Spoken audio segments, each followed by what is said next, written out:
But as they scrambled inside, the creatures were upon them. Elara felt a sharp pain in her side as one of the alien beasts lunged at her, its claws raking through her jacket. She cried out but quickly recovered, reaching for the makeshift weapon they had crafted from the ship's wreckage. With a quick swing, she managed to knock it back, but the creatures were relentless. "Get to the cockpit," Jason shouted. "I've got this."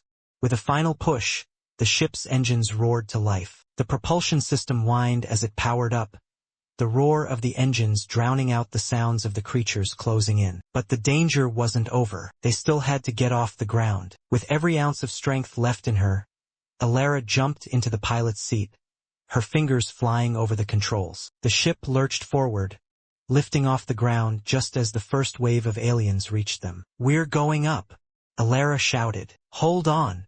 The ship shot into the air, the planet's surface falling away beneath them. The creatures were left behind, their roars fading as they rose into the sky. But even as they escaped the immediate danger, Elara knew this wasn't the end. They had survived the worst of it, but they were still far from safe. The universe was vast and unknown. The storm had passed, but the real fight was just beginning. "We did it," Jason said, his voice filled with exhaustion and disbelief. Elara didn't answer at first. Instead, she looked at her family, at the faces of the people she loved. They had faced impossible odds and lived to see another day. They were alive, and they would keep fighting, because no matter what came next, humanity would never give up. "We can't stay here much longer," Elara said, her voice tight with concern. The darkness outside was more than just the absence of light. It felt alive, as if the planet itself was watching them. Jason nodded, his eyes scanning the horizon. "We need to find shelter, something that can hide us from whatever's out there." Lila, still clutching her stuffed bear,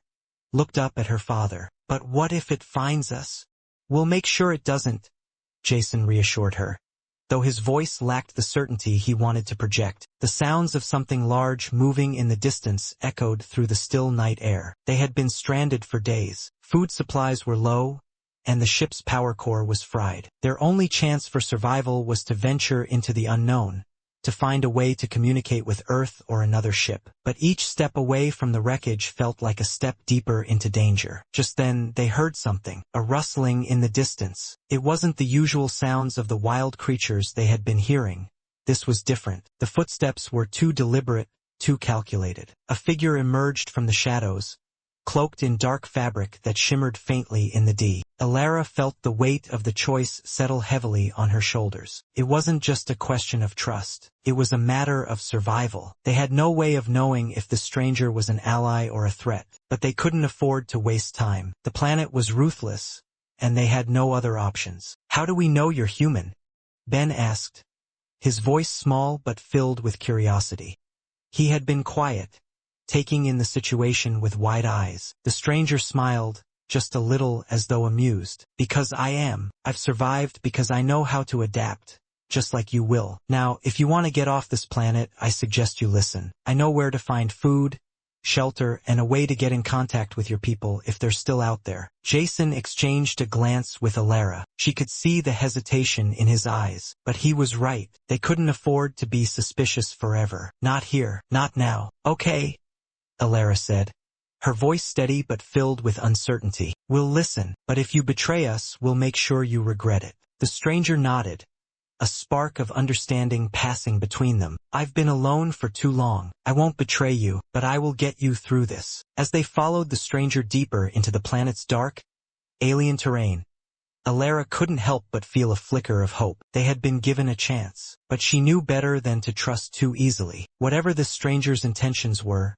one thing was clear: humanity's will to survive would never be broken. And no matter how bleak things seemed, they would fight together. They didn't know if the stranger was the answer they'd been searching for, but in the end, they had one thing the planet could never take from them: hope. The air was thick with tension. The spaceship's damaged hull groaned as the engines hummed weakly, straining to power up. Outside, the alien planet seemed to close in around them, a vast, oppressive jungle of towering, spiny trees and thick vines. A storm raged in the distance, lightning flashing across the dark sky like some ancient warning. "We're almost there, Jason," Elara said, her voice tight but hopeful as she looked over at her husband, who was bent over the ship's control panel, his hands working quickly but carefully. Sweat streamed down his forehead, his face streaked with dirt from days of repairs. The ship's barely holding on, but it's holding. I know, Jason replied, not looking up, his voice filled with exhaustion. But if these engines don't power up soon, it won't matter. The creatures.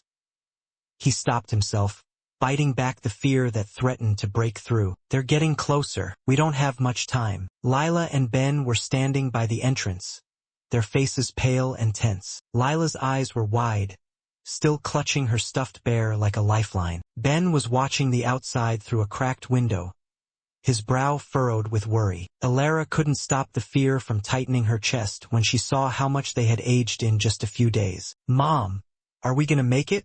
Ben asked quietly, his voice steady but his hands gripping the edge of the seat as if it were the only thing keeping him grounded. Elara knelt beside him, her hands brushing the dust from his face. Yes, Ben, we're going to make it. But even as she said the words, doubt crept in. The creatures outside, monstrous, unfeeling, had been hunting them, stalking the wreckage of their ship from the moment they crashed. They had no weapons, no allies. They had only their wits and the thin hope that the repairs Jason had made would work. A loud thud echoed outside. A tremor ran through the ship as the creatures moved closer, their low growls vibrating through the metal. Dad, they're getting too close.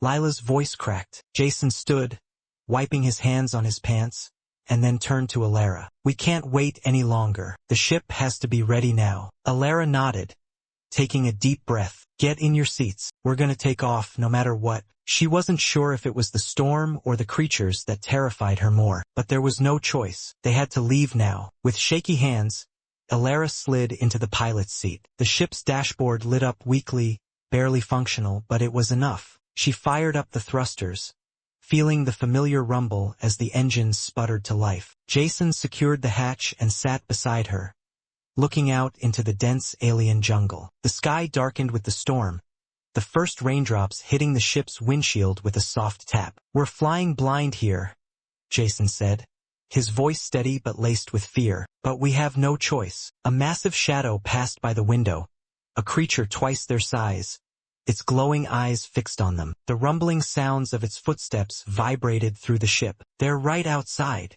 Ben shouted, his eyes wide with panic. Elara gripped the controls, her pulse quickening. Hold on, she whispered, more to herself than anyone else. With a sudden surge, she pushed the ship forward, the engines roaring as the ship began to lift off the ground. But the creature was fast. It leaped at them with terrifying speed, its claws scraping against the ship's hull. A sharp screech echoed as its weight pressed against the metal. The ship lurched, tipping to the side as Elara fought to steady it. Keep it steady, Jason shouted. Elara gritted her teeth, her hands shaking but firm. I am.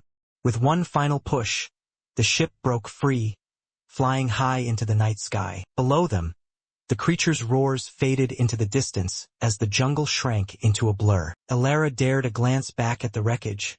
Their wreckage, now far behind them, the planet slowly shrinking. They were free. Elara's breath caught in her throat, and for a moment, the weight of the struggle seemed to lift. They were alive. Against all odds, they had made it. Jason turned to her, his face weary but filled with something else, pride. We did it, he said softly. Elara nodded, but her eyes drifted to Ben and Lila. They had seen too much. They had fought and survived in ways no child should have to. We did, she whispered. We did it. As the ship flew toward the unknown, Elara looked out the window, toward the stars ahead. They had come to this alien world as strangers, terrified and alone. But they had survived. They had fought, and now they were leaving as something more, survivors. The storm had passed. The journey wasn't over, but they were ready for whatever came next. Because humanity never gave up, not even when the odds were stacked against them.